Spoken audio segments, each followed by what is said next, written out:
Hey guys, King of Charmanders here, and today I bring to you a video on the best Ice Attack Legiana builds for the Vernal Invader.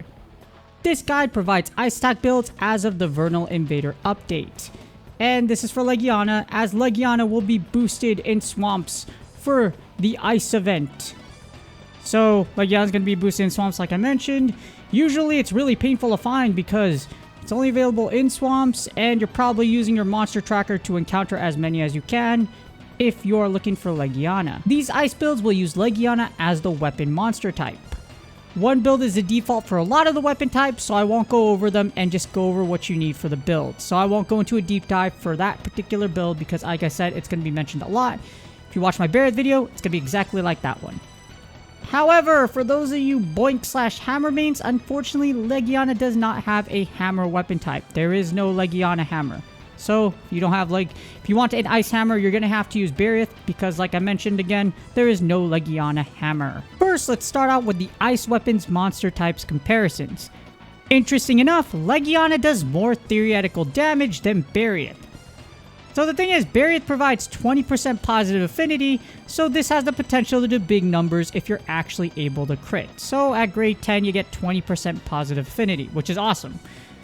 Now the thing about that is, the only problem with Barret is accessibility. It's only available during the winter, events, and in Hunt-a-thons. And it will continue being Hunt-a-thons after this coming ice event comes out, so it'll still be permanent, so you don't have to worry about that. But again, accessibility, and again, despite the fact that Barret does have that 20% positive affinity, Legiana's combined total stat product, as you see here, is 2883 versus 2685. So it does more damage without having to rely on that affinity. Legiana weapons also have Divine Blessing, which can provide a decent defensive skill in case you get hit. I hate Divine Blessing. I'm not a papaya for it because offense overtakes defense in Monster Hunter now.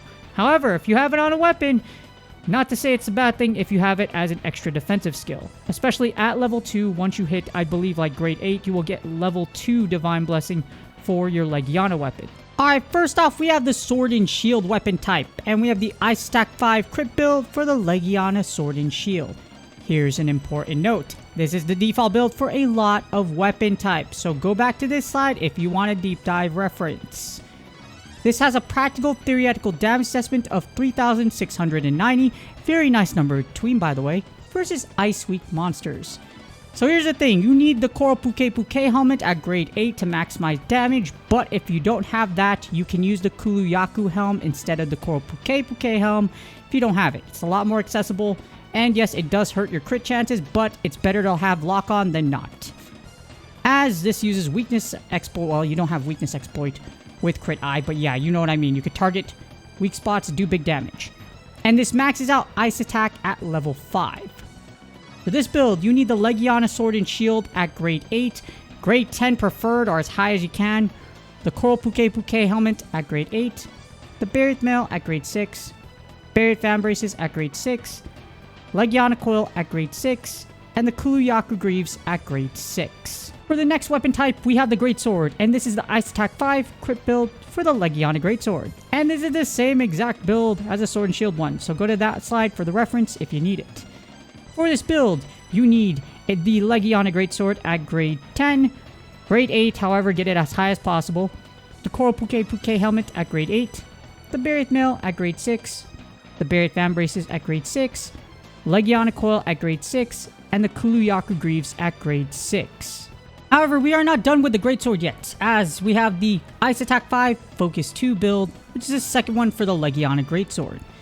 This build gives up 15% crit for Focus 2, so we're using the Gyratotus Greaves at grade 6 here.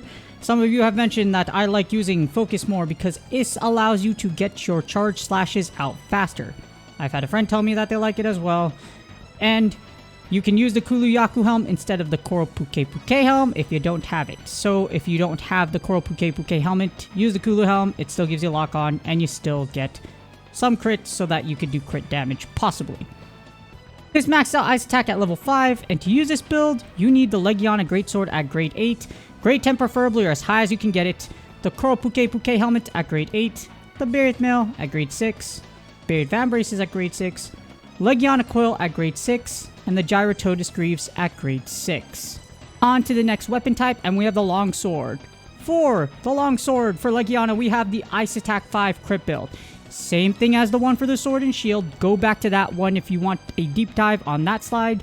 For this build, you need the Legiana longsword at grade 8, grade 10 preferably, or as high as you possibly can get it. The Koropuke helmet at grade 8, the Barrier Mail at grade 6, Barrier Van Braces at grade 6, Legiana coil at grade 6, and the Kuluyaku Greaves at grade 6. Now, for the first of the two ranged weapon types, we have the light bowgun. And for this one, we have the Burst 2, Reload Speed 3, Recoil Down 3 build for the Legiana light bowgun. This has a practical theoretical damage assessment of 3,841. If you do not have Rothian Van Braces, you can use Barrier Van Braces for Ice Attack 2 with a damage assessment of 3,813. It's only 38 less total versus the top build. So, if you just want the second one, and again, not too much of a dropout, you can use Barrier Van Braces instead, which give you Ice Attack 2. This build does max out Reload Speed 3 and Recoil Down 3 to do a ridiculous amount of damage. And Spread and Slicing Ammo is an odd combination that requires you to be adept at knowing light bowgun's range. So, yes, if you look at the ammo right there to the left, you have Spread Ice Ammo and Slicing Ice Ammo. It's really weird. I can't advocate for it. I've used it, and it's really strange. But if you get good at it, like you can always practice, get better, it's actually really easy for you to go in, blast all your spread ammo, or if it's a large target like wings, you can blast spread ammo and then just use slicing on it. So spread isn't all that bad. It just takes some practice and getting used to, and then you can go ahead and you'll do well with it. For this build, you need the Legiana light bowgun at grade 8, preferably grade 10 or as high as you possibly can get it. The Koropuke helmet at grade 8, the Paluma Mail at grade 6, Rothian Van Braces at grade 6, the Koropuke coil at grade 6, and the Azaratlos Greaves at grade 6. But we aren't done yet because we still have one more ranged weapon. This is for the Focus 5 crit build, which is the Legiana bow.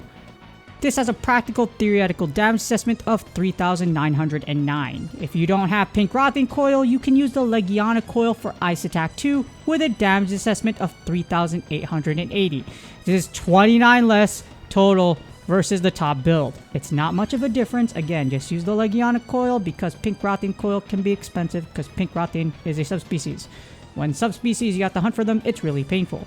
Plus, it's not that much of a difference like I mentioned, and some of you might actually like Ice Attack 5 better, or not Ice Attack 5, Ice Attack 2 better than Critical Eye. This maxed out Focus 5 to get charge level 4 as fast as possible. As you see, Legiana is not one of these special sub-variations, etc. Not sub-variations, subspecies, where you have these special damage types. You have to get Rapid level 4 at charge level 4 if you want to max damage. The good thing is, Rapid was buffed, and this makes the Legiana bow faster and more accurate, because your arrows will get there faster. For this build, you need the Legiana bow at grade 8, grade 10, preferably, or as high as you can get it, the Azaratlos helmet at grade 6, Ratlos mail at grade 6, Black Diablos Van Braces at grade 6, Pink Rothian coil at grade 6, and the Gyratotus Greaves at grade 6. On to the next weapon type, and we have the dual blades. We have the Ice Attack 5 crit build for the Legiana dual blades. And if you were listening before, you guessed it, this is the same one as a sword and shield. So go back to that one if you need a deep dive reference.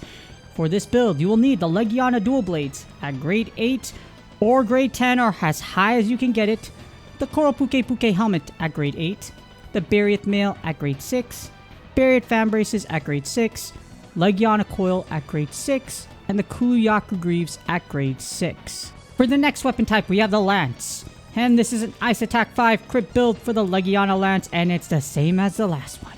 So, if you need a deep dive, again, go to the Sword and Shield side.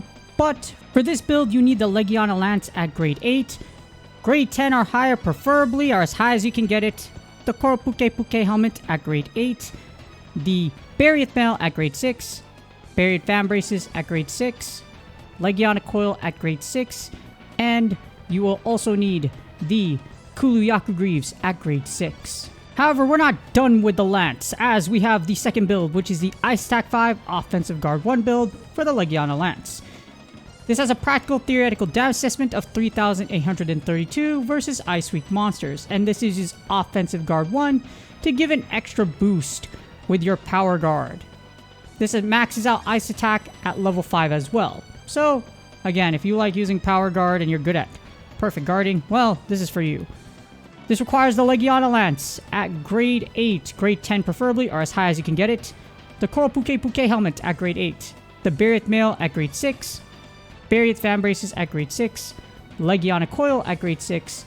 And the Black Diablo Greaves at grade 6. And last but not least, the final weapon type, we have the Charge Blade. We have the Ice Attack 5 crit build for the Legiana Charge Blade for the first build. This is the same as the Sword and Shield one, so if you want a deep dive, go to that slide. For this build, you need the Legiana Charge Blade at grade 8, grade 10 preferably, or as high as you can get it. The Coral Puke helmet at grade 8. The Barriot Mail at grade 6. Barriot Fan Braces at grade 6. The Legiana Coil at grade 6. And the Kuliyaku Greaves at grade 6. But we aren't done with the Charge Blade, as we have the Ice Attack 5 Offensive Guard 1 build for the Legiana Charge Blade.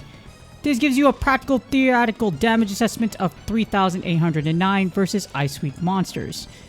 And it uses Offensive Guard 1 to give you your extra boost with guard points. So if you like guard pointing, here you go. You could guard point, get that extra boost with Offensive Guard, and it actually gives you a little boost in damage, as you see here.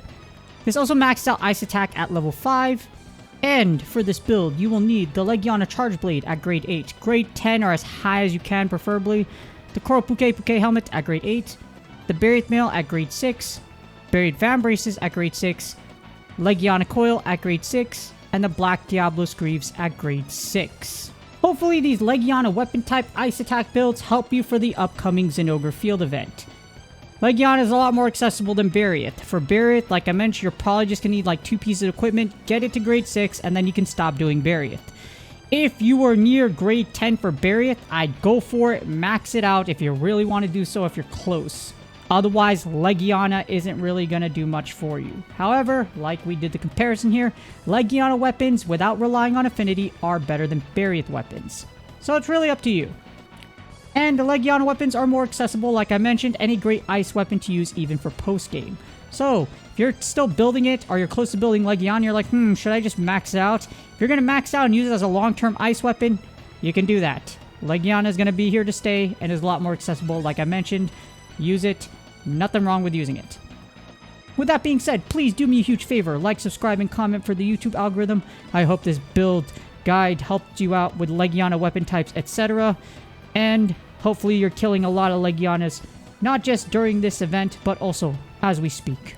Again, good luck on your grinds, and I will see y'all on the next video. Ciao!